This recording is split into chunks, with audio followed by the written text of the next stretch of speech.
যি মোৰ সৌভাগ্যৰ দিন এই দিনটোতে মই এটা বিশেষ দিন আৰু মোৰ লগত জড়িত আছিল সেইটো হ'ল জুবিনদাৰ বাৰ্থডে জুবিন ফেন ক্লাব তামোলপুৰে প্ৰত্যেক বছৰে জুবিন গাৰ্গৰ জন্ম উৎসৱ বিভিন্ন ধৰণে আমি পাতি আহিছোঁ গছপুলি ৰোপণ কৰি সজাগতামূলক কাম কৰি আৰু আমি ইতিমধ্যে চিন্তা চৰ্চা কৰিছোঁ যিটো জুবিন গাৰ্গৰ তামোলপুৰত এটা বাসগৃহ আছে এই বাসগৃহটো সংস্থাপনৰ ব্যৱস্থা আমি ইতিমধ্যে যোগাযোগ কৰি আছোঁ আৰু এই দিনটোত মই জুবিনদাক নিমন্ত্ৰণো দিছিলোঁ তেখেতে আহিম বুলি কৈছিলে কিন্তু তেখেতৰ অসুস্থতা আৰু যি আমাৰ ফেন ক্লাবে আয়োজন কৰে তাতে কিছু সময় দিয়ে আৰু তেখেতৰ খাৰঘুলিত যি বাসগৃহ তাততো আজি মানে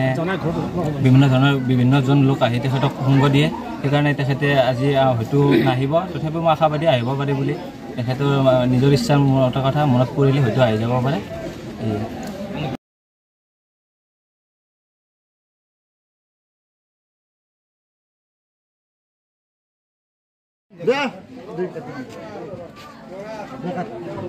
Sob makan deh.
Happy birthday.